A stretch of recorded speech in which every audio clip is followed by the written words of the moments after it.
Hello and welcome to Vtuber Talk. We're a bit scuffed today. Thank you so much for your patience. I'm Jay. My guest this afternoon is going to be Carrot. And for those of you who have not been here before, Vtuber Talk is designed after classic late-night talk shows. Yes, we're in the afternoon today. Just roll with it. Anyways, everything here is designed to be live, casual, and the goal is to simply have fun conversations that will entertain people who are already familiar with the guest while still being accessible for new fans. So basically, I want it to be so anyone can tune in and have a good time. Also, while this show is run as a project of passion, donations are always welcome and are always split 50-50 with the guest. Hopefully, sound levels are good. I know we always have the wonderful Lane Blanc in the chat helping make sure that things aren't even more scuffed than they already are. I've had a day, everyone. I had an internet issue this morning. I had to call the service provider. They're going to have to send someone tomorrow. It's been a bit of a saga there, and then we were getting Carrot's projection set up to make sure that you'll all be able to see her model and everything. We had issues there. Then there was some audio stuff. I forgot to pre-record the intro today. It's been just, one of those shows, one of those times. But Vtuber Talk is not my first live project like this, so I am familiar with the scuff. I am familiar with the mayhem of live production, and I embrace it. And I would say for anyone out there who is a VTuber, aspiring or otherwise, rolling with the scuff, I would say, is one of the biggest lessons that I can offer personally. I will not say that I am particularly successful, but I can definitely say that from live productions of all sorts, whether it be in person from the before times or on streaming, that just being able to roll with the punches will get you very, very far. And one of my mantras is, if the audience doesn't know something went wrong, nothing went wrong. Obviously, there will be some times that the audience knows something went wrong, but generally speaking, audiences are fortunately pretty understanding. So don't be too hard on yourself. And in the end, if you're able to put out a good product, a good show, a good stream, that's really all that matters. And of course, making sure that you have fun along the way as well.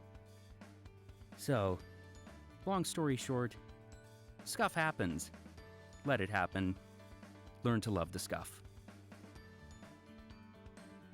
Well, I had a plan also for what the opening monologue was going to be, but after all that, I figured, all right, this is the more timely, more appropriate monologue, and it's what I have at top of mind right now, so let's go with that. And I've rambled for quite long enough, I think. So, well, yes, don't worry, Lane. We'll be checking Best Girl Carrot right about now, because please welcome my guest this afternoon, the intergalactic art exchange VTuber, Carrot. Carrot, thank you so much for joining me. You are not live just yet. I'm bringing up your audio, and the people should be able to hear you now. Oop.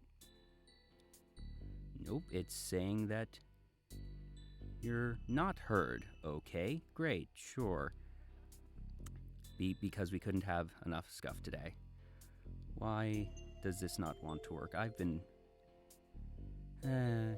See? Like I said, everyone, learn to love the scuff. Embrace the scuff. As I go and check a few settings.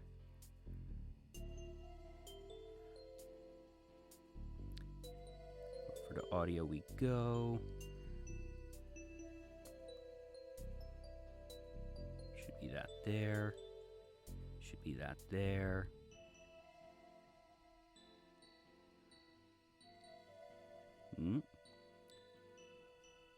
All right, let's try one more thing.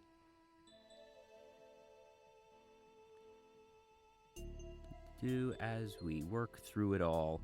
Anyways, how are you all doing out there while we troubleshoot just a little bit? Hopefully you're having a slightly better day than me. Sounds like Carrot has had a pretty good day, all things considered. Let me see here. Maybe this needs to go. No, that probably shouldn't make a difference. Alrighty. Hopefully the background music has been okay. It's in its quiet phase right now. It'll be back up on the louder part of its loop as we try and figure out why Streamlabs doesn't want to pick up my desktop audio for one reason or another.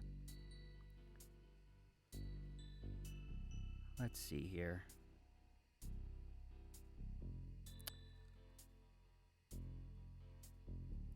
I'm also receiving a bit of a tip saying, Carrot, if you could potentially turn off your chroma keying.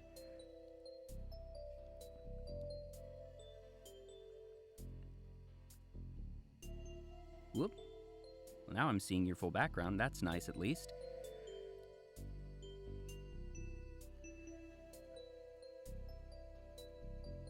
Let's see here. Yeah, I'm guessing there was a bit of an outline there, which was causing it. Yeah, the wrong input, output, muted I have. Desktop is not muted right now. Desktop is up. Why does it... You know what? Maybe if I just try to... Once again, thank you everyone for being so patient. This is not usually what I try and shoot for, but let me see if I can't... Nope, that's not what I want either.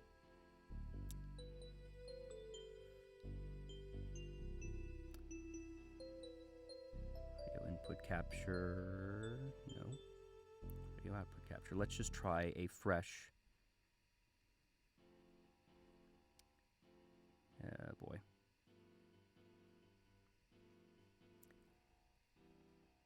Goodness gracious.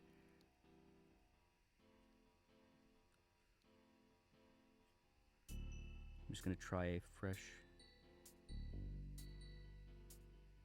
output there.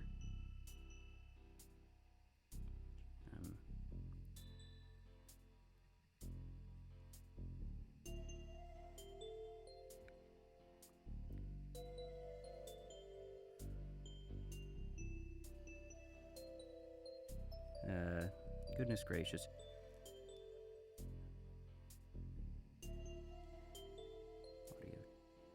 Why does it not want to work? Yes, Carrot is absolutely a top-tier girl, and she is top-tier for being so patient with me. I swear this is not usually how this show goes, people. Thank you all for sticking around. We're going to be talking a lot about her art. I have some amazing pieces of hers to share and chat about. We're going to be talking about Haikyuu, Wodokoi. We have all this fun stuff. If my dear friend Streamlabs wants to cooperate with us today.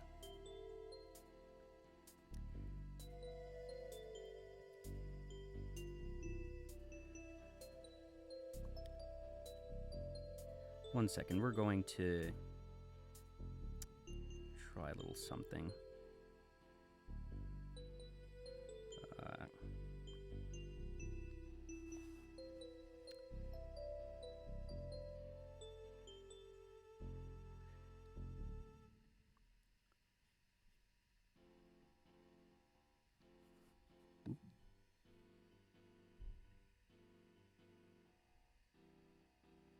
Going to be calling in the backup.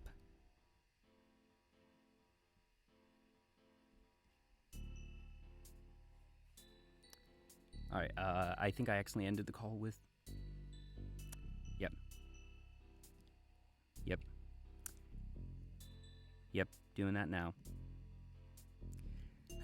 Please welcome to the show. You can't hear her quite yet, but Miss Lane Blanc here to help us troubleshoot.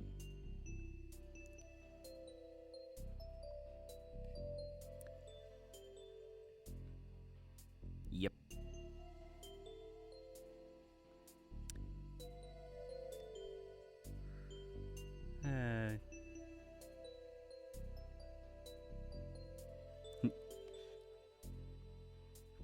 Yes, thank you so much for your patience, everyone.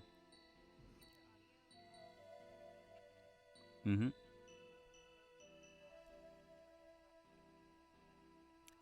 No, well, it was desktop 1, but I've made it desktop 2 now, so yes.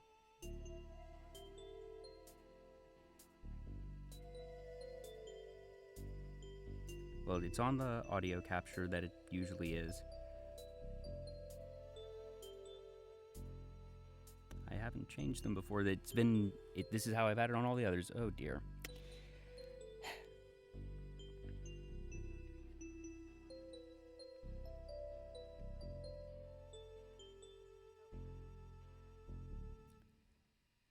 Lane is indeed coming in to bonk Streamlabs with a hammer.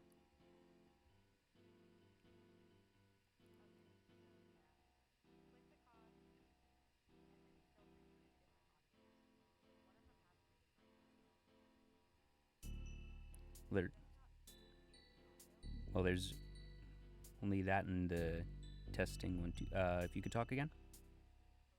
Nope. Because it should just be... Things of all the things that I've changed recently, audio is not one of them.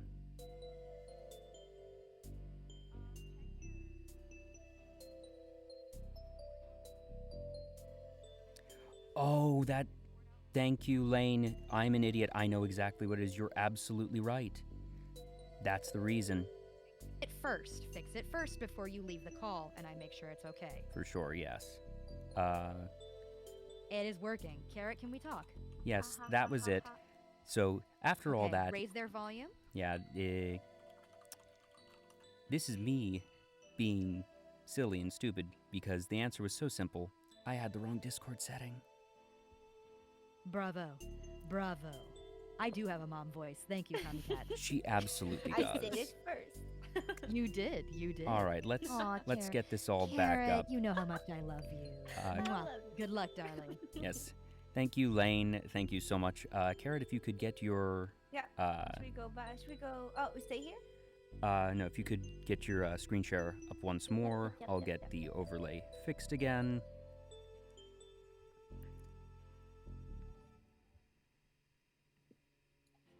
Whoop, that's not it. Okay, we should be good now if you can just share once more. Okay. Here you go. Now the last piece is just making sure that you're moving again.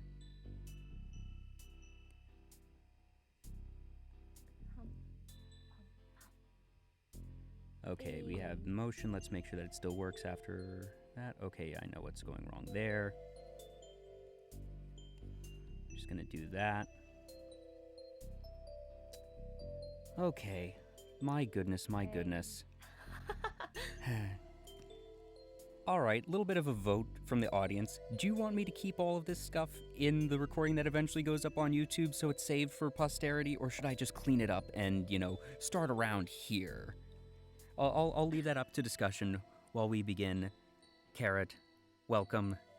15 minutes into the stream, we finally have it working. I am so sorry. You've been incredibly patient with me today, and I just cannot thank you enough.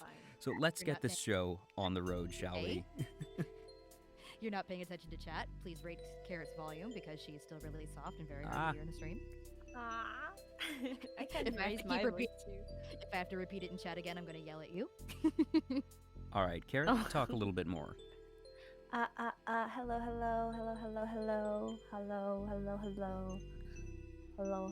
Is that sounding any better? My face on stream is Oh, funny. yeah, because I'm guessing it's because I'm running on a Mac, but for some reason, if I take the focus off of the Discord window on my end, it freezes what is fed into Streamlabs. So, this is probably my fault for having a Mac.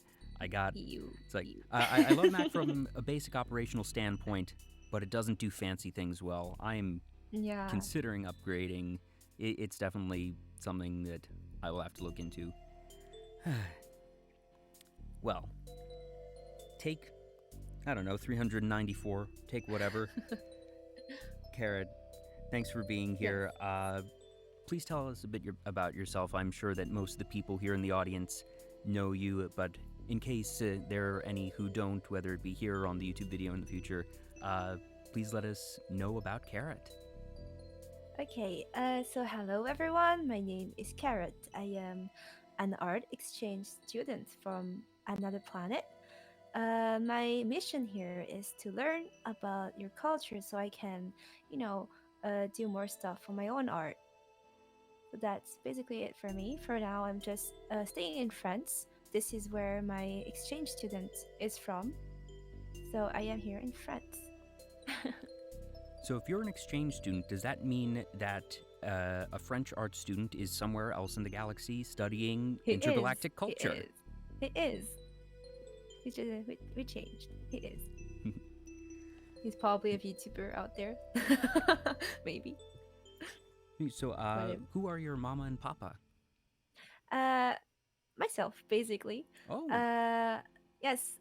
Basically, I did this body myself, so I could, blend in with humans.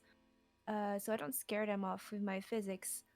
So I did myself, everything basically. fantastic. And from what I've seen on your Twitter account, you're re-debuting soon. So does that mean that you're going to have a new model in the works, or anything in particular that we should be looking forward to there? Basically, my re-debut was just me having debuted with my new model because I had actually had three models. I have the first one, a second one which is the winter model, and the one I have here that I did because I wanted to. It's just it's all me, the all me. It's not like I change hair color or anything. It's all me. It's just different outfits and hairstyles. The redebut is just me showing my third model and also having bunny ears because the bunny ears are additional. I didn't have them in my first and second model, so Yeah, one of yeah. your first models was you in a bear kigurumi, actually, wasn't it? Yes, it was my first model, my first step. So you definitely enjoy animals, obviously. Now, I suppose, are these animals that are only native to Earth, or have you had these also out there in outer space where you grew up? Oh, we do have animals up there, we do. But since I am here on Earth, I just discovered so many animals. So let's just go for it, and at least people can recognize them. Are animals So yeah, something that you enjoy drawing, or do you usually find yourself drawing more humans or scenery and things like that? I usually draw humans. Scenery is very hard to draw. It's very different from where I am from. It's very hard to draw. Hmm. So I usually enjoy drawing people because they are beautiful.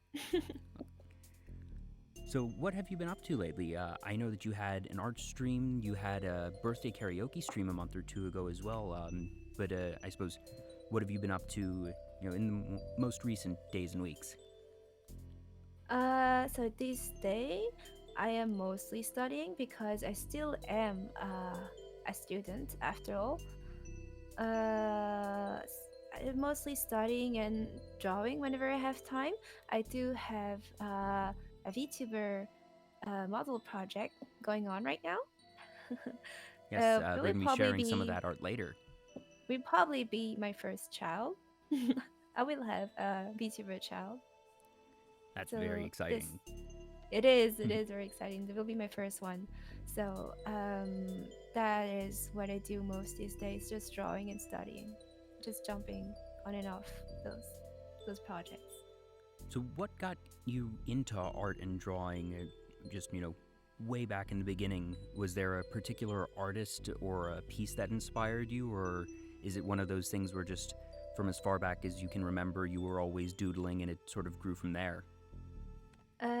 So back on my planet, I do have parents, and my mom actually wasn't not really an artist, but she enjoyed doing art, and so she just kind of did paintings and drawing people, and I just looked up so much to her, so I wanted to do the same, and that's how I picked it up. I just started quite young actually, just drawing, but I got really serious when I was like I don't know, 11 years old or a bit more, but I got really serious around that age and just started from here.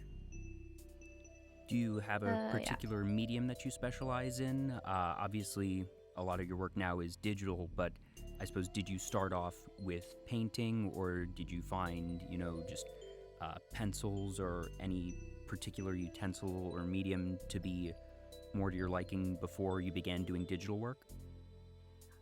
Yes, of course.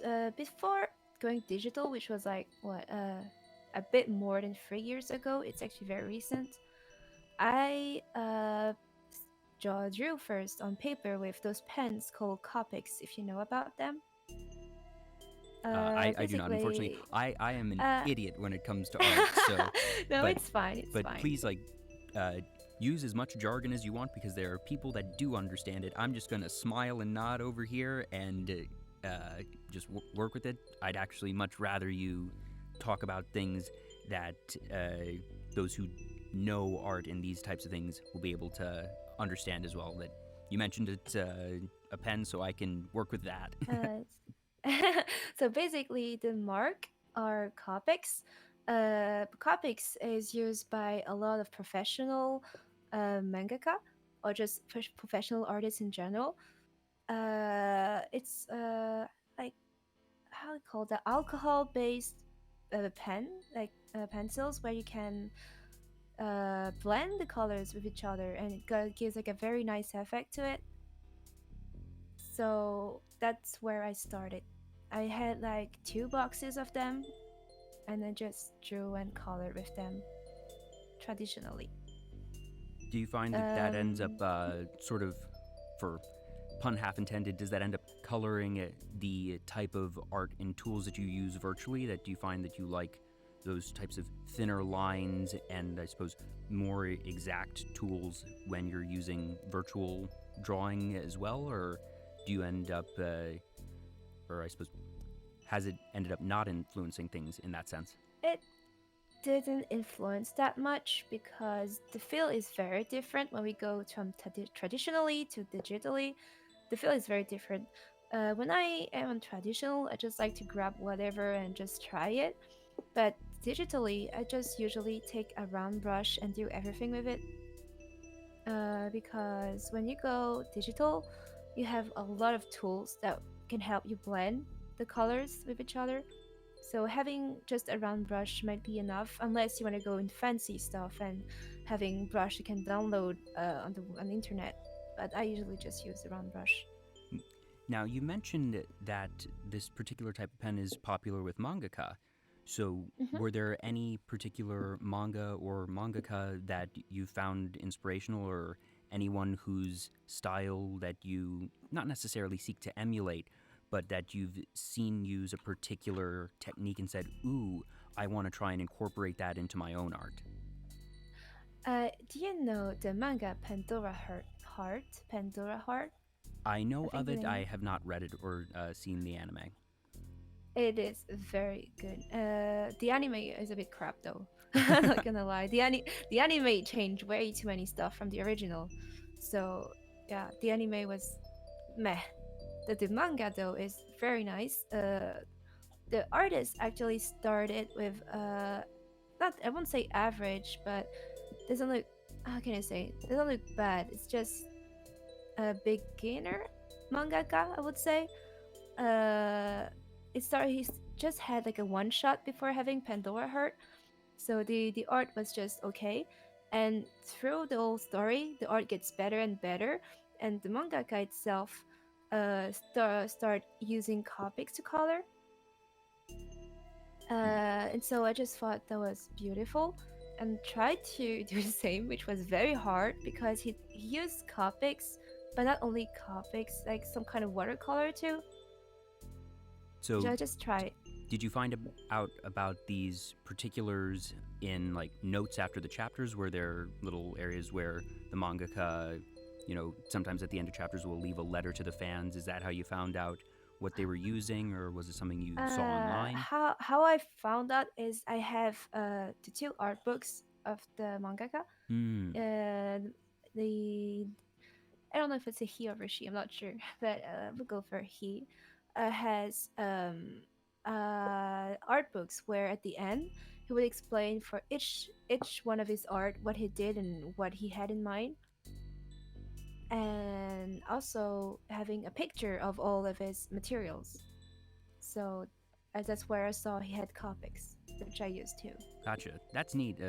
as someone who does not, buy art books, it's cool to know that they have those types of details and information for other artists to be able to, know. Since, streamers always get asked, what are your computer specs? And musicians always get asked, what type of, instrument do you have, or what type of strings do you use if you're, a bass or guitar player. So it makes a lot of sense that there would be those similar inquiries and information for artists as well. Yes, of course. I don't know that much about computers, so specs of whatever artist use digitally, I just need application where to draw and the tablet. More than that, I don't get it. Don't worry, I barely get that, as was seen earlier on the stream. So yeah. So when it comes, sorry, go ahead. Oh, just traditionally, I think it means more to know the mark of whatever you use. At least when I used to draw traditionally, I knew the marks way better, because if you tell me, I don't know, a Stedtler or a Faber Castell, I would know about them. I would know that they are good marks. But if you give me like for computer stuff, I won't know that much. So it's very different. And I suppose, what tools did you use for your model? For my model, I just use Photoshop because I have a license since I am a student. I have a Photoshop license, so I use Photoshop. And to rig it, it is Live 2D, which is probably Sort what of the everyone standard, uses. yeah. Yes, I think it's probably what everyone uses. I don't know if there's another way to rig rather other than Live 2D. Yeah, and is Photoshop what you use as well for your other art? I do use Photoshop for my art. At least I was kind of forced to go to Photoshop because it is what is used the most in the industry. So I got used to Photoshop, even though I started painting digitally with the Clip Studio Paint, if you know about it. And do you still end up going back to that, or have you found that just over time you've shifted more and more towards Photoshop? Recently, I started drawing way more in Clip Studio Paint because for my style, which is obviously more in the anime art style, it has tools that are more useful for me. Like lighting is way more easy in Clip Studio Paint. It has more tools that help you make have a clean line, and in Photoshop, it's very hard to have a clean line if you're not stable. Gotcha. If you're not stable in your hand, make it very clean. So, but Photoshop is still easier to edit whatever drawing you have. Like, for example, what I would do is draw in Clip Studio, and when I'm done, switch to Photoshop to edit like colors. Oh, so you end up just going sort of a hybrid approach there, being able to use Yes, both tools. Yes. Fantastic. I myself can't draw a straight line to save my life, whether it be online or otherwise. I'm sure if I used a line tool, it would find a way to get curved. It has a stabilizer. We have a stabilizer, but I don't know. I don't use it that much. Yeah. So, you've mentioned manga and anime several times. I know from your introduction video, you mentioned that your favorite anime is Haikyuu. Yes, it is. I've started watching Haikyuu like last year. I think it was a bit late, but I was a bit late to the party. But at least now I'm here. Yeah. And I just thought, damn, an anime about volleyball. I love volleyball, but I don't watch sport anime that much. So like, let's just give it a try, and basically fell in love with it. I have a lot of friends who've been really recommending Haikyuu to me for years yes, now. Please. And the fact that it has 4 seasons now is a bit intimidating. I watch a lot of anime actually, but I usually prefer to watch shorter ones. That way I can, watch, 2-3 different shows instead of a single show of one season. But it's getting to the point where the number of people recommending Haikyuu to me is probably just going to make me, hunker down and watch the 4 seasons of Haikyuu. Actually, Haikyuu is very easy to watch. It's not like I don't, it's not like I don't know, Promised Neverland, where you'll be like, I don't know, trying to get I don't really know how to explain it. Like you will like more atmosphere. I don't know how to get that, how to explain it. Like Haikyuu is like very easy. You can just sit down and it's like watching a real life match Yeah, and it having definitely more strikes me as background story. yeah. More background story to the characters. Just can sit down and just enjoy it mm, while having more heavy story. Like you get more involved in it. Like we'll have theories of how that will happen, that will happen.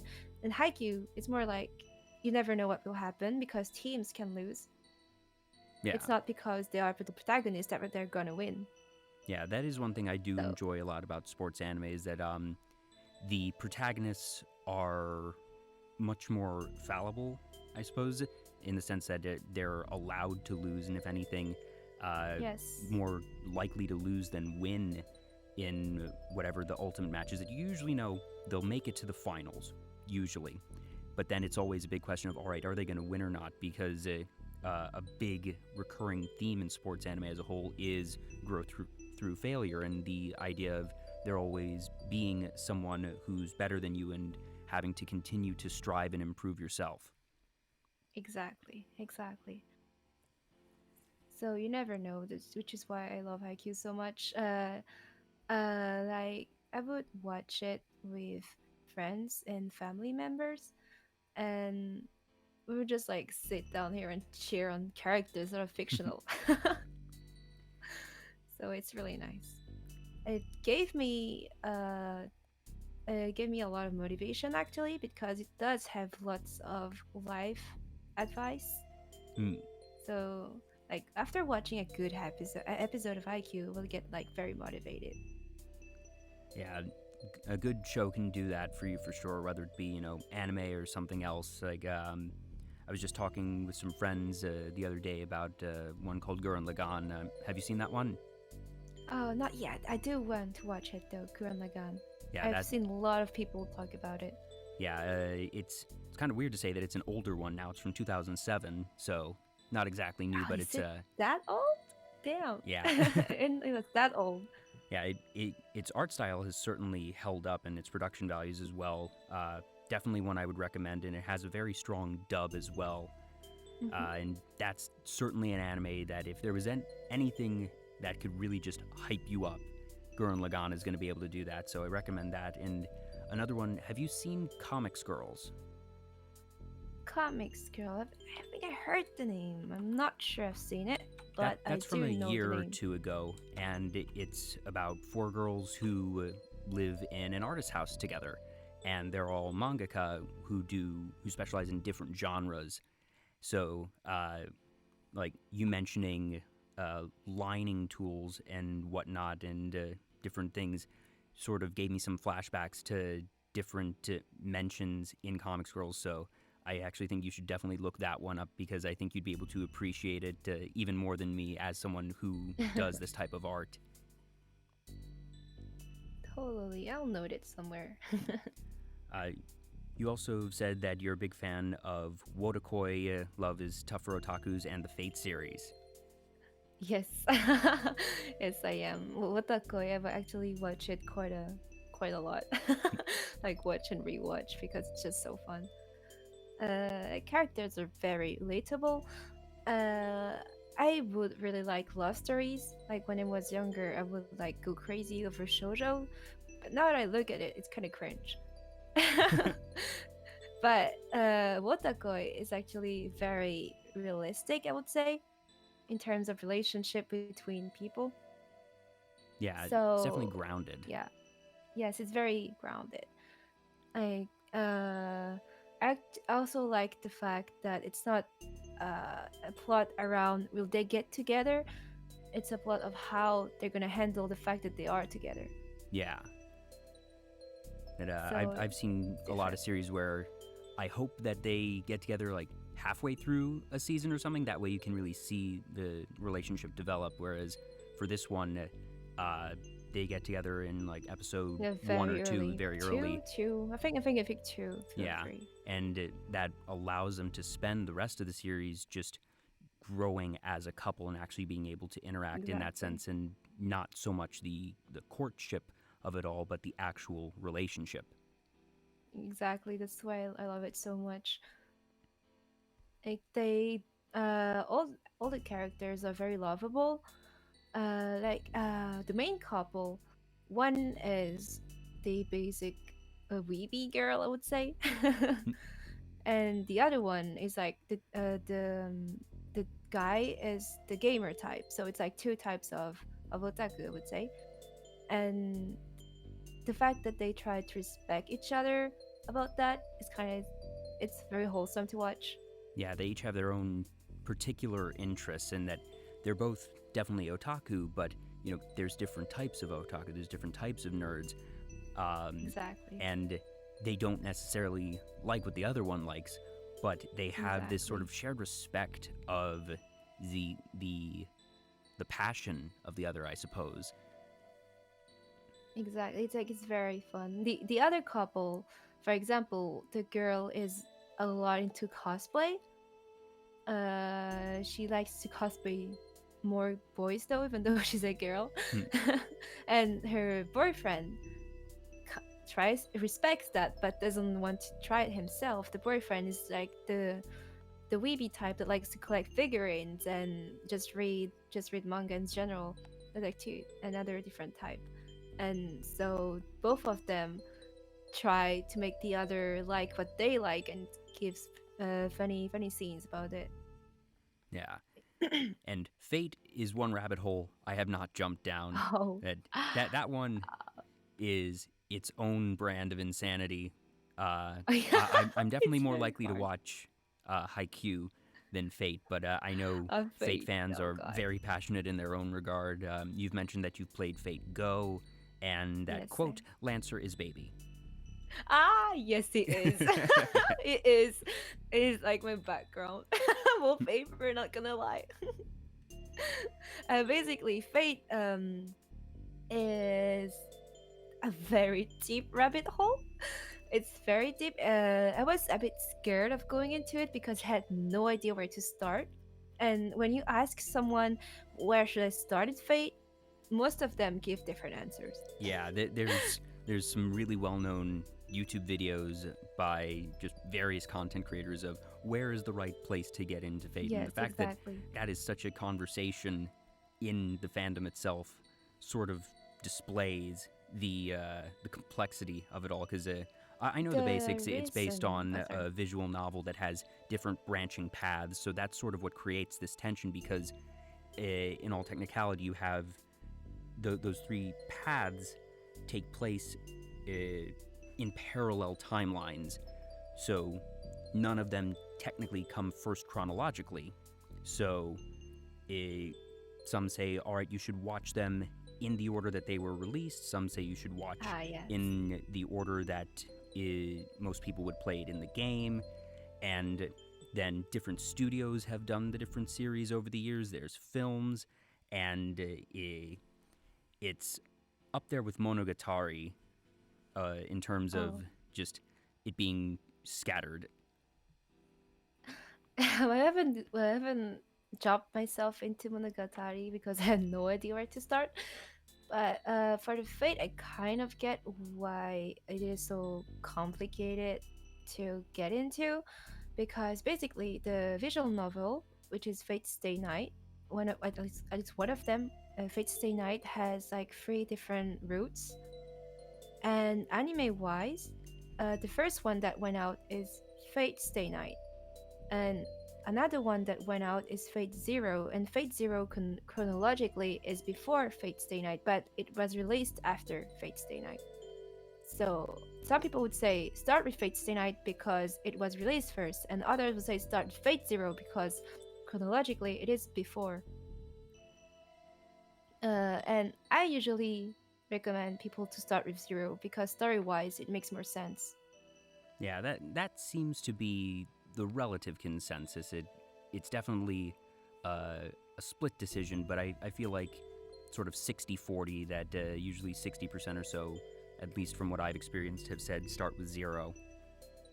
Yeah, I think it will be way more easier to start with zero because I feel like a lot of stuff that happens in whatever Fate Stay Night, because there's Fate Stay Night Unlimited Blade Works, and Fate Stay Night Heaven's Feel, which like three different routes.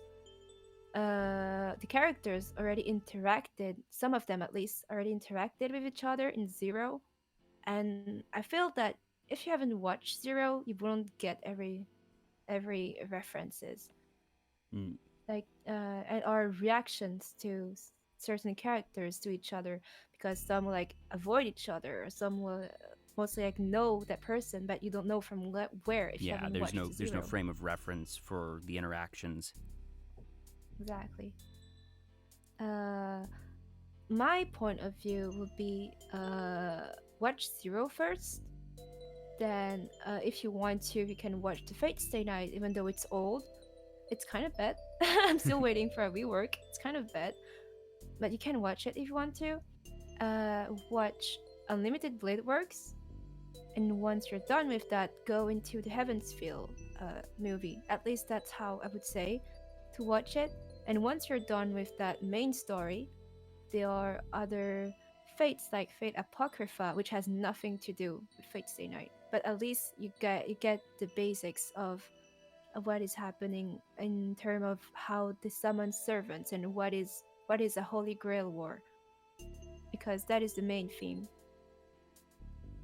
All right, and Yeah, yeah. the artists. So not you, Carrot, but any artists in the chat. Your assignment for the week is to either draw Carrot hanging out with Lancer or Carrot as a fate servant.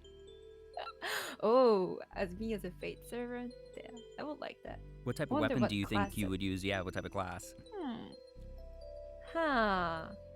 I have no idea. Let's see what kind of weapon I would use. I would. I can see myself like a carrot sword. It would be funny, like a sword, like just a carrot. But because their classes in Fate are such a mess. It can be anything. Like if you can throw anything, can an archer. It can be a gunner. It can be just an archer. It can be someone just throw stuff. You're an archer. If you throw stuff, you're an archer. That's how it works, honestly. And speaking of other video games with different classes and JRPGs, you've said that your favorite game is Persona 5. It is. It is. I really love Persona in general. I started the Persona series though with the 3 on PSP. I played the 4 on PS Vita, and finally the 5 on PS4. So it's a series I really like. Yeah, I played Persona 5 a couple years back, and it was the first Persona game I'd ever played after hearing just great things about the series from a lot of friends, one of which was Lane, who I know is a just huge Persona fan. And I I can get that. thoroughly enjoyed Persona 5. I don't know where it ranks exactly for me, but it's in my top 10 of all time. It was just an absolutely phenomenal game, just stylistically.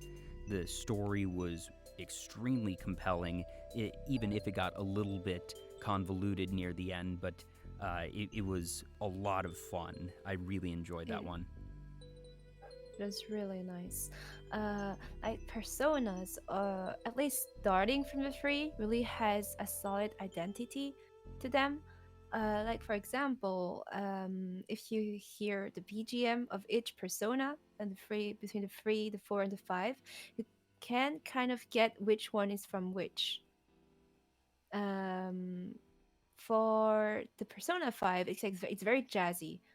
The BGM is very jazzy, and the singer has that very jazzy voice. Yeah. For the 3, it has like rap parts, so it's very different style, and I just really love how they have such a strong identity for each one of them. Yeah. So in Persona 5, there's more characters than you can have in a party at any given time. What was your Yes. go-to party composition? Let me remember. I think I would have in my party. Oh crap! Wait, that's not gonna be a spoiler. Oh Oh gosh, wait. that's a well. the game's been out for over 3 years now. I think we're beyond the statute of limitations for spoilers. Okay. So I would like Crow. Hmm. Will always be in my team. Just because I like the character itself, but that's a secret. I really like to put in Ryuji. Ryuji because he just hits so hard. Yeah. Like that's a very very nice. And I would also go with, let's see. I think I will go with Mona because of healing. Yeah. I think that I used, I think it was Ryuji. Oh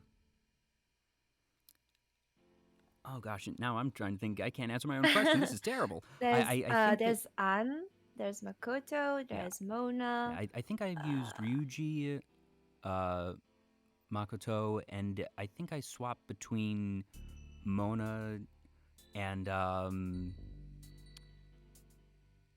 it might have been On.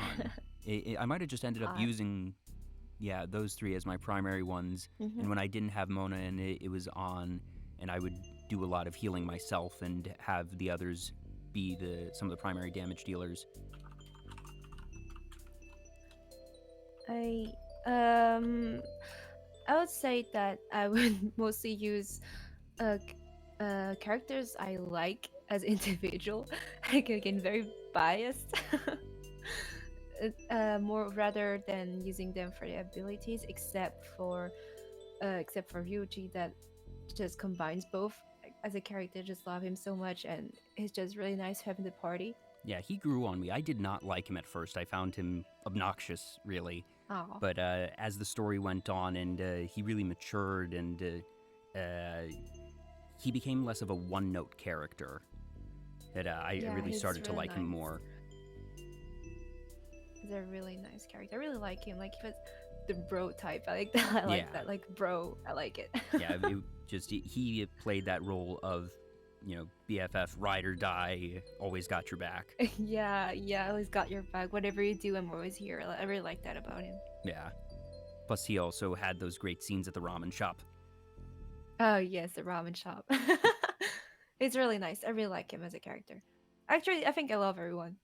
Yeah, there weren't really any characters that I outright didn't enjoy. Yusuke, I was sort of hit or miss on. Obviously, he was not great at the beginning, Yeah, obviously. but in the end, everyone does really become likable. We were talking about anime adaptations that weren't that stellar. I did not care for the Persona 5 animation. It was just The 5 it wasn't that good. For the 4 it was really good. The 4 one, the Yeah. 4 one was really fun to watch. I haven't gotten around to that one, but I've heard good things about it. Yeah, basically for the 4, they full on gave the protagonist a solid personality, because since in Persona the protagonist doesn't really talk, we don't really know Yeah. what is the personality. You can just guess by the answers you have. But in Persona 4, it has like full on dork energy, which is absolutely awesome. Yeah, I think that would be And, better yeah. because the Persona 5 animation, at least the first 5 episodes of which that I saw, were, one, they were very rushed, which It is makes very some sense rushed. because Persona 5 is a long game. There's a lot of stuff. There's a lot of plot. It and, is. I think that just they had to go a bit too fast, and I guess there wasn't really anything that felt different from the game. That it just felt like it was accurate for sure. They didn't change anything and like undo stuff from the game, at least not that I saw. But I guess they didn't present it in a gripping enough fashion for me to want to re-see Exactly. what I had already seen in the game. It's like it's like a very hard game to adapt stylistically and plot wise, because you play those type of games as you. Yeah. Like you see it from your point of view, Mhm. but once you take that out as an anime, you're a viewer. It's not you anymore. Yes. So it's very hard to put it as an anime, I feel. Yeah. Have you ever played a game called The World Ends With You? The world ends with you. I don't think. Let me see. The world ends with you. Switch. Yeah. So it was originally released for the DS in the early 2000s. Can't remember exactly when, but it was like, I want to say it was 2005, 6 or so. It's been around for a while, but it's getting an anime adaptation, I think, next season. And it's one where I'm hoping they do it justice. It has a really cool style that's somewhat similar to Persona 5. It looks like Kingdom Hearts. Is it the same? So studio? the characters have appeared in Kingdom Hearts, yes. That they okay. have been in those games. It was done by Square Enix, so you have that. And in this one, the protagonist has their own personality and story, so it's not you being this faceless protagonist. The protagonist is just piloted by you. So we at least know that there will be that personality here. It's just going to be sort of a question of how well can they present the action that we already know is coming for those who have seen it. But if you have not played it, I definitely recommend watching it because it was a fantastic story. That The World Ends With You is another one of those that's up in my top 10 games of all time. Just an absolute blast. Okay, I'll definitely put it in the list. Like I have a list. People that list that every nerd has of all the anime, manga, movies, and games that we're told to see. One list. And that list only ever gets longer, because even if you play one game on that list, for every game you play, 3 more get added to the list. Exactly. The list just never ends. Now, another one I know you enjoy is Nier Automata. Is it Automata or Automata? Honestly, the way I pronounce it always changed. Okay, I wasn't sure if so is that word actually ever spoken in the game? I don't think so. I don't think so. Actually, like automata, I think it's just saying robots in general. Makes sense. Like automate. Actually, So speaking I don't of, think they never say that. How do you generally watch or play your games? Because you're bilingual in English and French. Do you find yourself playing games in, like, if you have subtitles for an anime, do you usually have them in English or French? English. I usually go for English. Usually it's because I prefer English voices. If I had to choose between French and English, I usually go for English. It's just more. How can I say that? Easy, because I always had games in English, and to switch to French so suddenly is super weird. For example, I had to play Persona 5 Royal with French translation, and that was hella weird because I always play my Persona in English. Oh yeah, and especially if you played the original Persona 5 in English and then changed for Royal, it's not only the normal level of shift, but then you're also having to mentally adapt from the performances that you've already heard in English. Oh, it was not French voices. It was only just translation, not written translation. Got it. Okay, so at least there wasn't that extra level, but I can definitely see how that would be difficult. And just since I can understand both language, if I hear the thing in English and I see the translation in French, I get triggered. Like, no, that's not the same. That's not the same thing. Like I get expression. It's very hard to translate. So you can have like an English expression that French people do not have. So just like go around and try to make something similar, but in the end, it's not that similar. So like, it has that. And I just think it's easier for me to enjoy a game in English because of the language itself. It has expression that describe what is happening more easily or just more precisely. And no, I just prefer in English. Now, moving away from anime and games for a little bit, obviously you have a big passion for art, but one of the other things that you mentioned to me that you have a passion for is physical activity. So Yes. You also mentioned that you, I don't remember if it was still are doing or in the past, but that you've done martial arts. I did lots of martial art. Because it started with just back on my planet, we do have martial arts, and it just started how my parents wanted me to be able to defend myself at least a tiny bit. And when coming to Earth, I got to see so many different style of martial arts. So I just explored them and did a bunch of them. Basically, that's what I did. What types have you done? I did kung fu. I did judo. I did taekwondo. I and also did kendo.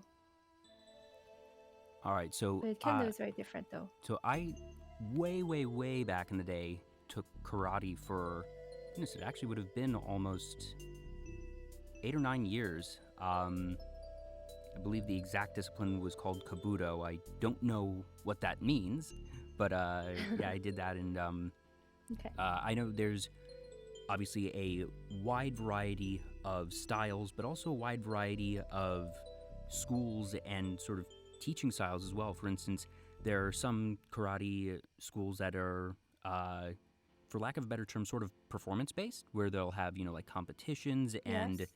very stylized, sort of choreographed performances and displays. Whereas the academy I went to was more of a practical one of self defense, where we wouldn't do competitions of any sort. The only time there were ever performances, quote unquote, was for your black belt ceremony, where you were asked to choreograph a short, like 2-minute routine of techniques that you felt you were particularly strong at. That was after you had already passed your test, that it would be, at the actual promotion ceremony that you would do that. But otherwise, there was never, like, music playing during the classes and things like that. What type of style of teaching and academy did you end up going to? Uh, at least I can say that for kung fu, what I had is more performance type, I would say. We did have tests having physical exercises, but it's more of a performance at the end of the day, because for tests, what we did is we need to remember a choreography and be able to redo it. But the choreography itself, it's like different movements we learn in class, and it's just to be able to repeat them in a certain order and kind of become like a dance, I would say. Hmm. I always find those sort of Yeah. differences interesting because obviously that ends up, uh, even though it is sort of, as you described it, a dance, that can still be very practical in self-defense, because it ends up It becoming, all right, is. if you need to defend yourself, you're not only thinking of a single technique to use, but you know how certain techniques flow into each other in a natural sense, and have that muscle memory of, okay, if I need to defend Exactly. myself, Exactly. it's not just, all right, here's one technique, and then deciding, all right, what is the next technique to use that you can more intuitively know, all right, even if it's a performance in this moment, that if I ever needed to use it in practicality, you already have that foundation of, all right, where do I go after this Oh, first move? where to hit. Yeah. So I always find that sort of thing Um, fascinating. the the one I will probably use the most of if I ever need to is what I learned in Taekwondo, because we will have Taekwondo and next to it a thing called self defense class. So which involves obviously Taekwondo techniques, and they would just teach you where to hit and what to do if you ever get grabbed on the wrist or get grabbed from behind, and just take that and mix it with some Taekwondo techniques. Mm. I'm Which, guessing yeah, that very interesting. with things as they are right now, I'm assuming you have not been able to take many lessons. Do you think that martial arts will be something that you continue down the line, or do you think that that's sort of a closed chapter, at least for now? For now, it's a closed chapter because also as a student, I don't really have time for activities, Very even though I true. miss them a lot. I miss them a lot. Like, I wanted to go back into volleyball too, but I was like, Obviously, nah, this, that's not quite an uh, option right now. nah. I wanted to not even before, even before COVID. I wanted to go into volleyball again because I did do some volleyball, and I just didn't have time. Like a school project, just me working in general, and now I'm a VTuber too, Yeah. so I don't have time. So, So yeah, miss between me. being a VTuber and being a student, I guess first off, have you ever submitted any of your VTuber art in class as work? That have you been able to sort of double dip and say, okay, I'm working on VTuber art right now, but I know that I can turn this in for a grade in school, so I'm using my time double in that sense? And I cannot really do that because if I usually when I draw as a VTuber, I draw other VTubers. That's what I usually do, or just model creation. And where I study, which is more for video games art, it's Mm. very different. So I cannot really combine both of them, even if I wanted to. I also force myself a lot to have one different style, so it could fit the game industry more. Because obviously, for some reason, anime style is kind of looked down in art school. Yeah, I've heard that. I have a couple friends who've been in art Yeah, school, and I've heard of that sort of stigma, for lack of a better term. it is. It is. It is. If you have an anime style, it will be kind of looked down, and they will low key ask you to change. Mm. And the first excuse is anime style is easy. That's the first excuse. That anime style is easy to draw, Hmm. which I don't fully agree with. Like I kind of agree that some part are simplified, and for example, obviously, anime knows it's just a dot, right? Yeah. So it's very easy to do. I can get that, but even I think that people who are not very well informed might think of anime as like mainstream anime or just old anime in general, where it's very stylized. Yeah. Whereas now that we're getting more to the point where people are beginning to understand that anime does not refer to a style, it's more a point of geographic origin than anything. Of just that if it was Exactly. an animation produced in Japan, it is an anime. And that just like whether it be in broader European art or Western art, that there are many styles regardless of where the actual geographic origin is. Yeah. What I find more unfair is that since anime is, I don't know, so stigmatized. Uh, like I don't know if it's because from Japan or not. I don't know if that is the case, but I kind of find it unfair how cartoonish style is okay. Like how is anime not okay, but cartoon Yeah, is okay? That I just don't sort get of it. a contradiction there. Yeah, like cartoon are even more stylized than anime, which I don't get. Yeah, Uh, like if you wanted to have the proportion, proportion excuse, cartoon is very stylized. Like it's very different from realistic proportions. yeah. So I don't get Whereas anime how it's proportions that are, different. well, not always exactly realistic. I'm looking at you, Clamp, That was just but you still get more realistic ones in, say, like The Simpsons. yeah, Simpsons. I mean, I guess that also won't be okay in art school because like, what do you like? Everyone can draw a nice Simpson in like 10 minutes. Yeah. But what I mean by cartoonish is more. Let's see. Do you know the comic Black Sad? Sorry, say again? Black Sad, I do not. like it.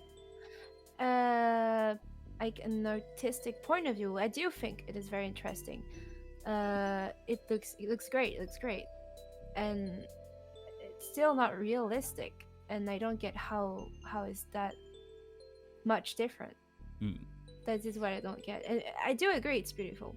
I do agree on that. There's no denying it.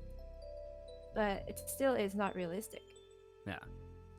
Actually, you gave me a couple pieces of your art, so I'm actually going to I made a brand new screen for this week. Yay! So, my transitions are bugging out a little bit here. That's not great, but okay, here we go. And, of course, the thing there is not where it should be. Let's crop that a little bit here. There we go. All right, so you actually gave me 3 of your pieces. The first one we have here is a VTuber called Bao, who I've not actually seen any of her streams, but I know that she is a whale. Yes, she is based on a whale. She is probably more known as Hikaru Station because she did tons and tons of covers on YouTube first and under the name Hikaru Station. And she just recently, I guess, become a VTuber. I actually knew her before she became a VTuber as Hikaru Station. Oh, neat. So seeing her being a VTuber is like, wow, the world is small. So you did this piece actually just this past week during one of your art streams. Exactly. Yes. I did an art stream where I just wanted to stream. I didn't have any plans or anything. There was a guerrilla art stream. And I was like, you know what, let's just draw VTubers that I look up to that I never had the occasion to draw. So that's what I did. Oh, so this is your first piece of her then? Exactly. This is the first time I draw Bao. Wow. So I guess, can you tell us a little bit about sort of your process for this? Did you have a particular pose in mind, or did you just sort of start drawing and let yourself go? That, like I said, I'm an idiot when it comes to art, so I don't really know much about process in that sense.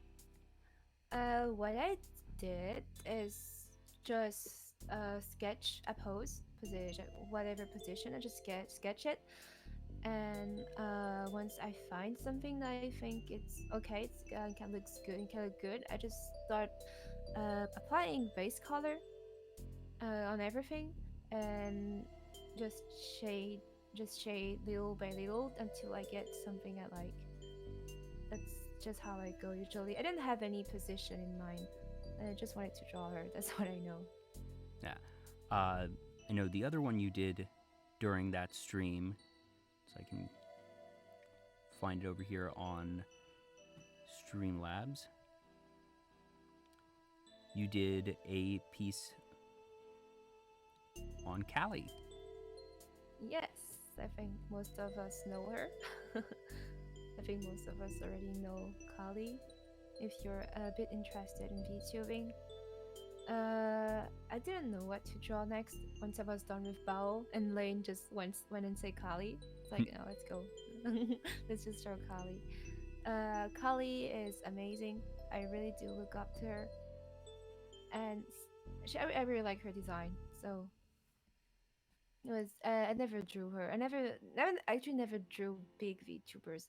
I realized that I did a lot of fan art for my fellow VTuber friends, but I never did actually draw someone big. Now, obviously, of the 5 Hololive English girls, Ina is the one who is most known for her art and her art streams. Do you tune into her streams at all, or? Of course, I do. I actually do. And I see her stream, I would tune in, and it's like very chill, and it would give me a motivation to draw myself. So what I usually do is whenever she streams, I tune in, and at least when I have free time, I tune in and just draw myself on the side too.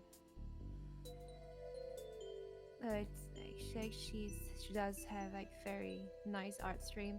She interacts very well with her viewers, and it's just very interesting to see how she works. Yeah. So, were there any VTubers that were particularly inspirational for you, whether it be any from Hololive or the indie scene, that obviously you came to Earth not for the exclusive purpose of being a VTuber, but once you got to Earth, you determined that being a VTuber was the best way to help learn about the culture. So what led to you becoming a VTuber after you got here? So it was my friends on Earth who introduced me to VTubing first. So they introduced me to Hololive. Do you remember who the first VTuber you ever saw was? Oh wait, actually, I watched before Hololive, but Kizuna I remember now. I didn't really know what VTubing was before. I just watched an anime girl talk and stream. So I was like, I guess that's fun. It is sort of interesting how, because Kizuna has been around for now, I believe, 6 years going on, 4 or 6 years. Yeah. But when she started, it wasn't called VTubing. She was just a streamer who happened to be using a virtual model. Exactly. I feel like the term VTuber really came into common use in the past 2 to 3 years, just as the technology and popularity has spread. Exactly. Kizuna I just tuned in from time to time and thought she was cute. But they kind of changed how she works, so it's super weird.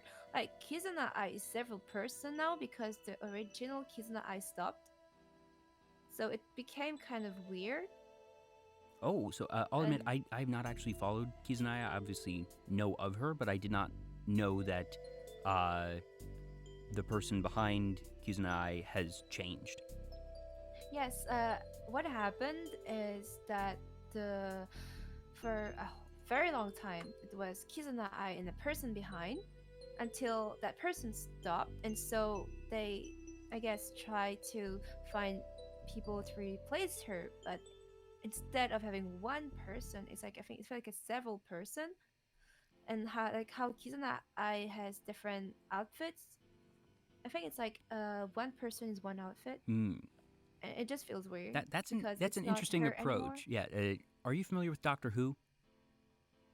I've never watched it, but I kind of get the concept of it. Yeah. Basically, the Doctor, when the Doctor would die, he regenerates, or I suppose they regenerate, because for the first 12 iterations it was male, but the most recent one, portrayed by Josie Whittaker, is female. So when they regenerate, they gain a new appearance and personality, but retain the memories of all their past regenerations.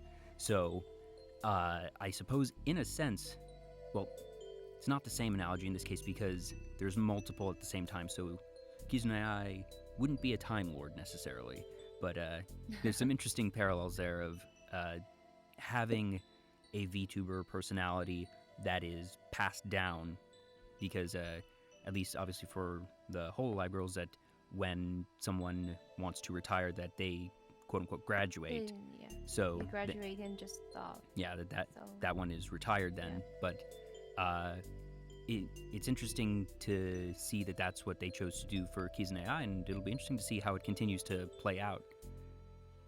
And I heard that after the original Kizuna I stopped, the viewers got like very low compared to what she had. Because which makes sense, because it's not the same. It does make sense. Exactly. I think, for example, I mostly watch Holostar rather than Hololive. I do love the Hololive girls, but I mostly watch the Holostars, which is the male counterpart, if you don't know about them. Yeah. And which ones would you say example, are... Sorry, go ahead. For example, when three of them graduated, and one of them who is like named Kaoru graduated, and if someone else took the character Kaoru, it will feel so weird because people are here for him as a person. Yeah. And if it changed person, it's still the same character. It's still not him. Yeah, because a streamer is their personality, and exactly. even if you have the same appearance, that people can tell, certainly, and even if they're trying to impersonate the original personality, Exactly. it's just not going to be the exact same. Do you have a favorite And Holostar? Izuru, if you know him, Izuru. I would say Izuru is my favorite. Very close to Yukokuro Beru. Yeah, Uh, the only one I know particularly well is Roberu, which I would say that of all the Holostars, he's the one that is sort of the highest profile of all of them. he actually exploded like very recently. The one that has the most followers was Rika from first generation. Mm, Yukoku recently just exploded from at least from Holostar's point of view. He made a sprint. He sprinted in all the followings, which I'm super happy for him because Holostar needs so much more love. yeah, Uh, like they are so underrated compared to the girls and company. I don't feel like they're giving much justice, and the fact that they don't have as much translator as Whole Life does plays a lot. mm. Would you say that any of them, so whether it be the Holostars, Hololive Girls, or any other VTuber in particular, was there one that you watched that sort of was, I suppose, the inspiration for you to become a VTuber as well? For me, it was Izuru. Kanade Izuru. I really liked him. I would watch his stream whenever he streamed. Hmm. He has a singing profile. Okay, I heard that before being a VTuber, he was an itaite. I think that's the term. He just made covers on whatever platform, and he just liked to sing. And his voice is really good. As a person itself, he's very grounded. Like he would say to his viewers very honest things. Like he doesn't. It just it's just him. It's not like he filters or anything. Yeah. Like it's just himself. It's just I really like. Yeah, definitely. That one of the things that I'd say of all the Whole Live Girls, my favorite is probably Callie. And obviously, I really like her music. But what initially really, brought my attention to her was just the way that she talked to the audience, and that she was very grounded and down to earth, and that Yeah, she sounds very mature. yeah. And, I just really like that part of it. yeah, and Like I think that's being very honest. yeah, and that's really one of the cool things about VTuber culture in general is that VTubers, while there is the acceptance that, there are masks, for lack of a better term, that the person behind the mask is able to still shine through a lot and able to really make their character themselves. And it certainly feels like you've been able to do that as well on your end. And I think that's definitely a big part of your own success, Sid. I definitely know when I initially tweeted out that you'd be joining me this afternoon, the response was phenomenal, that you have many fans of your own, Carrot. I'm happy you can call them fans. Honestly, I wasn't expecting much starting. I I just I just thought that was really nice. I always wanted to stream, but I was kind of scared of showing my face, I would say. Understandable. So now I talk as myself for now because I still do see myself as an artist for now. But I was scared of showing my face, and I thought that VTubing would be a really nice, way of streaming and still showing my art. Like just combining both of them is VTubing for me. So it's like so good. Yeah. Well, and I know that Like- some of your fans, there was a bit of a joke that's been going around regarding the cult of Carrot. It's more of a server thing of those who are on the server because of what happened of me having two Discord accounts to separate personal and VTubing. So I guess it happened when I saw that. I was like, 2 carrots? What does that mean? And just kind of happened. Yeah, I've seen screenshots of just everyone in Yeah. that server changing their name to a variation of Carrot and changing their profile picture to a variation of Carrot, and it was Yeah. all shall become Carrot. I think that's kind of funny. I like it. I like it. I like when people joke with me like that, or like people who make memes out of me. I just enjoy them as much as receiving fan arts. Yeah. It means a lot that people actually have fun with me. So everyone make sure to leave an offering of vegetables at the altar for Carrot. No, I just like it. It's knowing that someone would take time to do something for me is crazy. Yeah. So yeah, I appreciate it. So one of the other things that you've said that you like is eating. And obviously very few people will say that they don't enjoy eating, but you've said that it's something you particularly like. What is your favorite meal? So if you can just, you're able to order whatever you want, price isn't a factor, what is like the thing that you want to order to just treat yourself and be happy? Honestly, I was gonna order sushi What? right after the interview. Hey, there you go. What type of sushi? Whatever that has salmon in it. Salmon, yeah. I really like salmon. Yeah. And if it has avocado with it, it's a big plus. Do you usually get as like the sashimi or hand roll or just a normal? Dang it, I'm blanking on the term of the other type of roll. Shirashi. Shirashi, thank you. I usually order shirashi because it has more salmon pieces on it. Ah, there you go. Got to maximize it. And it's just me being greedy. But when I order, I take sashimi. But when I make my food shopping, there will be a sushi stand where I shop. I take sushi rolls. Yeah, there's a place near where I live that actually has sashimi sushi, so I will just buy a large slab, usually of salmon or maybe octopus, and just, chop it up and eat it sometimes with rice, sometimes just as the plain sashimi. But I'm also a big fan of salmon. Yes, it's really good. I don't know, it just makes me happy to eat sushi. What would you say your favorite drink is? Can be alcoholic or non-alcoholic. I don't drink, so it won't be alcoholic. I would say either chocolate milk or if you know that thing called Yakult. I do I don't know not. if you. I think it's more popular in Asia. We can buy it here in Europe too, but not a lot of people know about it. And how do you spell that?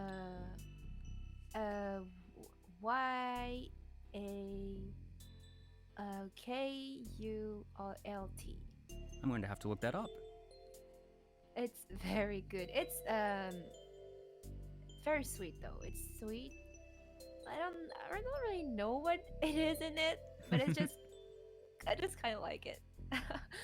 But I don't think outside of Asia, or Asian people in general, I don't think a lot of people know it. Do you drink coffee, tea, both, or neither? I am more of a coffee person. I try tea, but tea is like hot water for me. Like just hot water with a tiny bit of flavor. Yeah, but that's it. Coffee is certainly a stronger flavor than tea. What type of coffee do you enjoy, and how do you usually take it? Milk. I usually have latte. I think that's what called. I don't like coffee that is too bitter. It's too strong for me.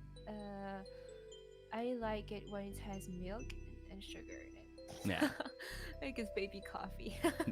Well, so you've also said that you don't like things that are too spicy, so I guess you don't like things that have too extreme of a flavor profile in general. Yeah, if it's too extreme, I don't like it. Yeah. When I first landed on Earth, I did a misdirection. I landed in Thailand first, so my coordinate were wrong. I Oh landed no. in Thailand first, so Ooh. the so Ooh. I Oh got dear. to stay in Thailand a bit, and so Thai food Spicy by is nature. usually, yes, it is very spicy normally. They like to eat spicy a lot. Yeah, and when you Uh, say mild for Thai food, that means medium spice. And when you say medium exactly, spice for Thai food, that means very spicy by most other exactly. standards. Standard by standards, exactly. And I do like when it's a bit spicy, but if it's too spicy, I usually just end up crying.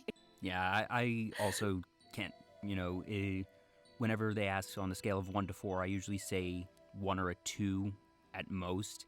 I'm not able to handle high intensity spicy things. I remember one Yes, time, I do get that. I do uh, get that.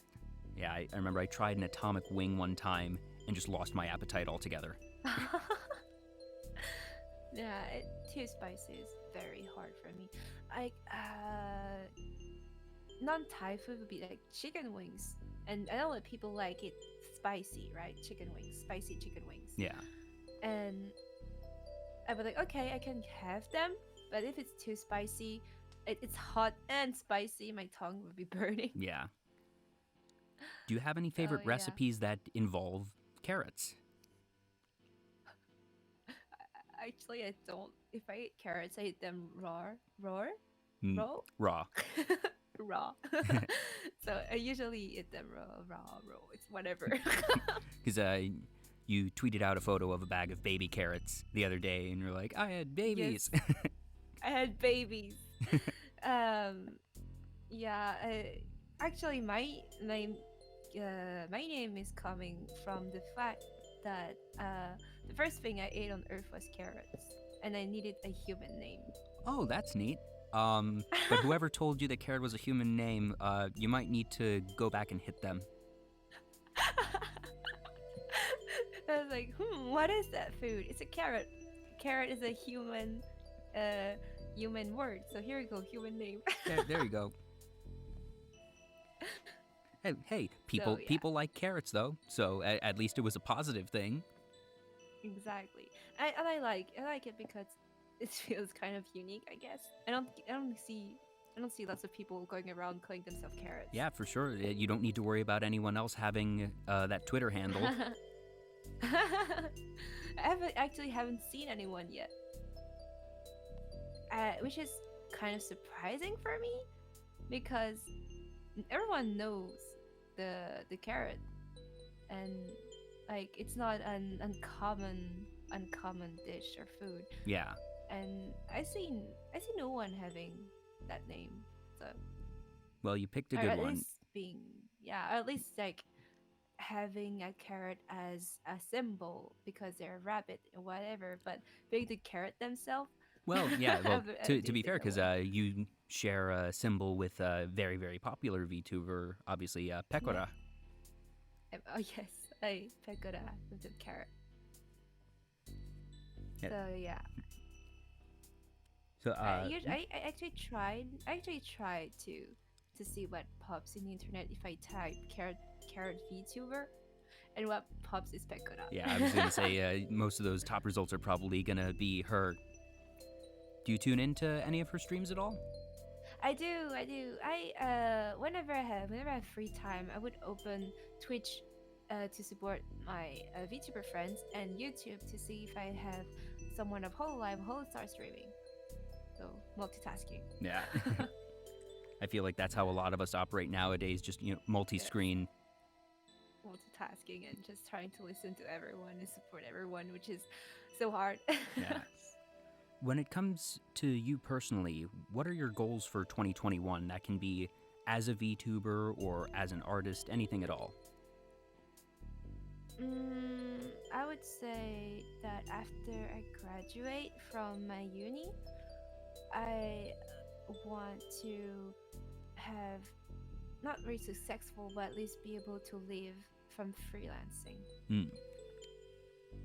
Because after my uni, that's what I'm gonna do. I'm gonna freelance, I'm gonna full time art be an artist and VTubing at the same time. Maybe make a skeb? Oh, scam!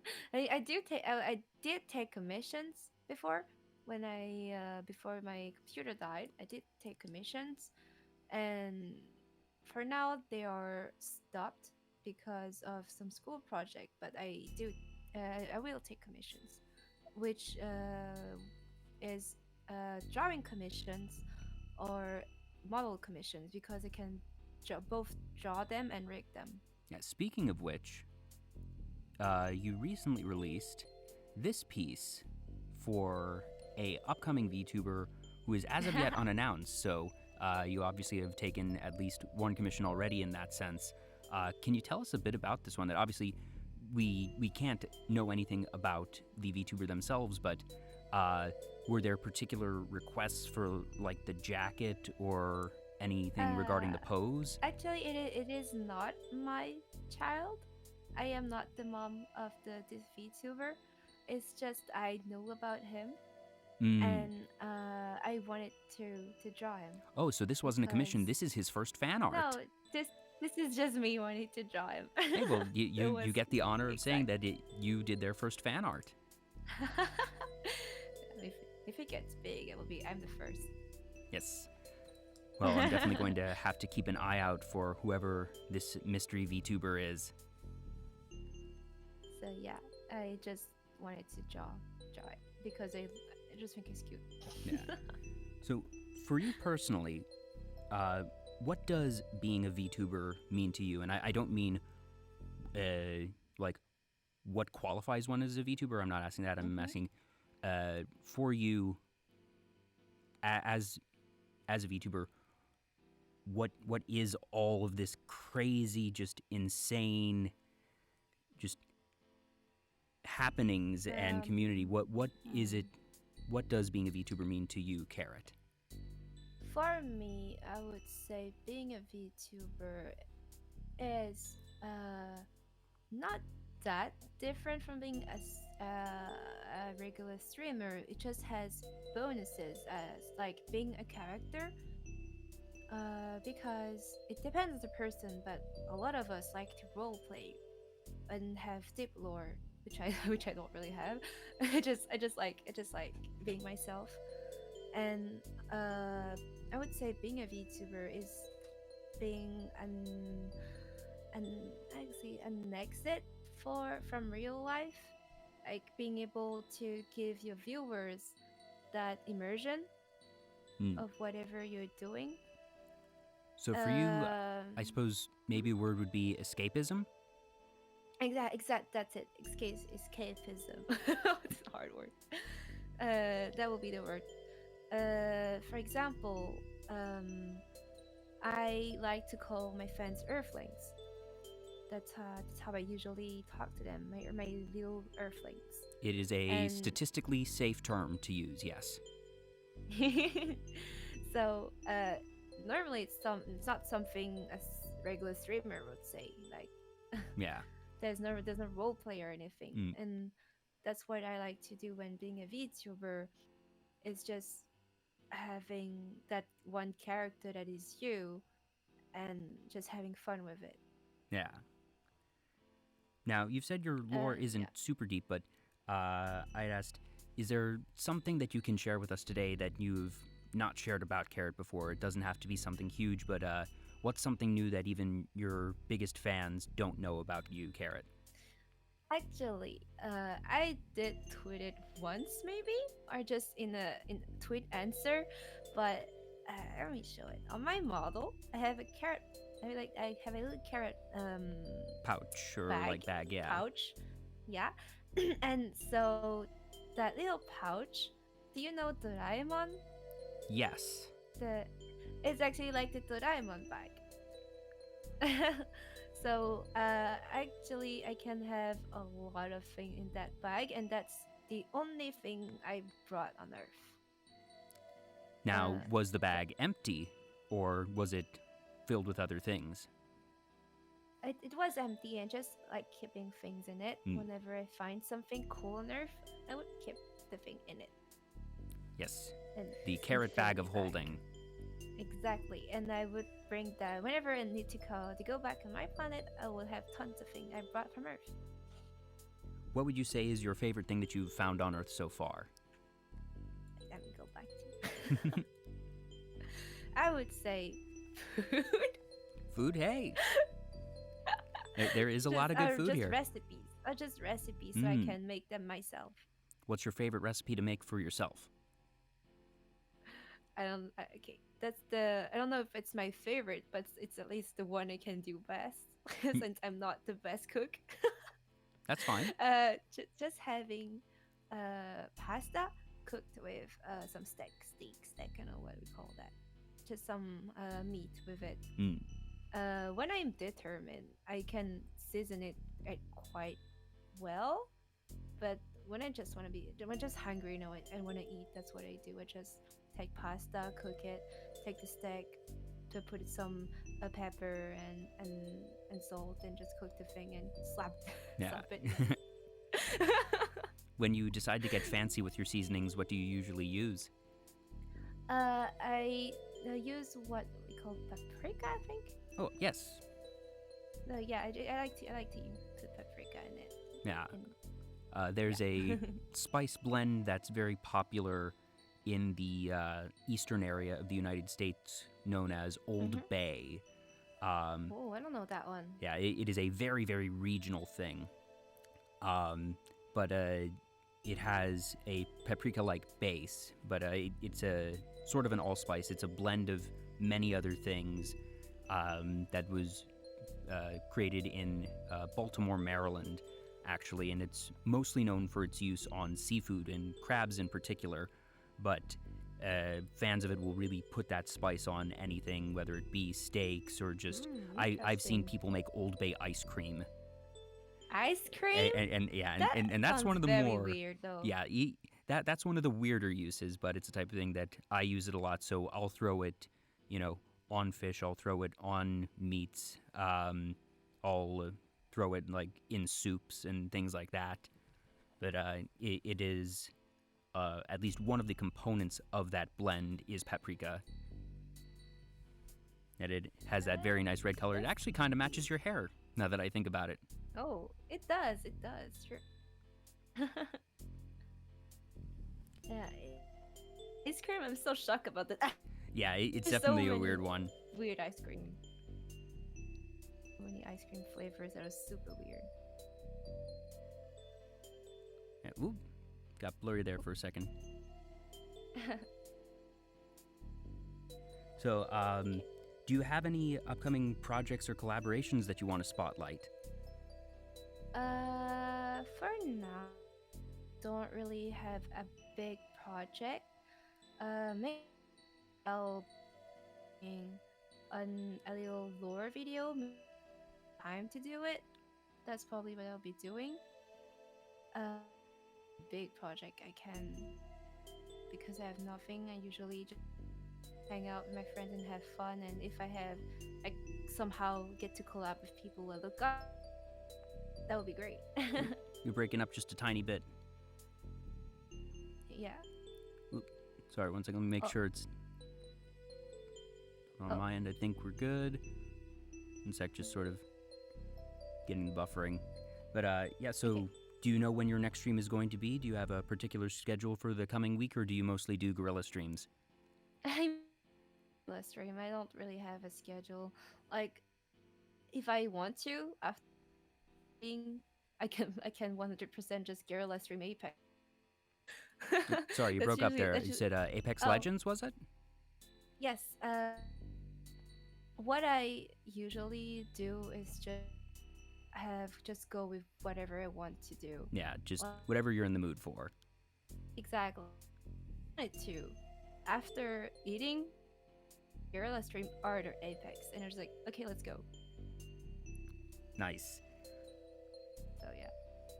Well, Carrot, thank you so much for joining me this afternoon, and thank you for being patient with all of the scuff and technical difficulties that we had today. I hope you had fun, because I know I certainly did. I had fun too. It was very interesting to talk. Yeah, well, Thank you for everyone who has been here in the audience. Thank you for also putting up with my scuff. I know that this was a particularly scuff stream, but hey, it's always a learning experience. And I know that I'm never going to forget to put my Discord audio settings on the wrong channel again. That's going to be something that I'll always remember. Make sure the Discord setting is correct because, but hey, as always, roll with it, have fun. I know I did. Carrot, again, thank you so much for joining me today. Thank you so much for inviting me. And everyone, please be sure to follow her at Carrot Vtuber. I'm Vtuber Talk. I'm Jay. You all have a fantastic day, a fantastic weekend, and I hope you all join me next time.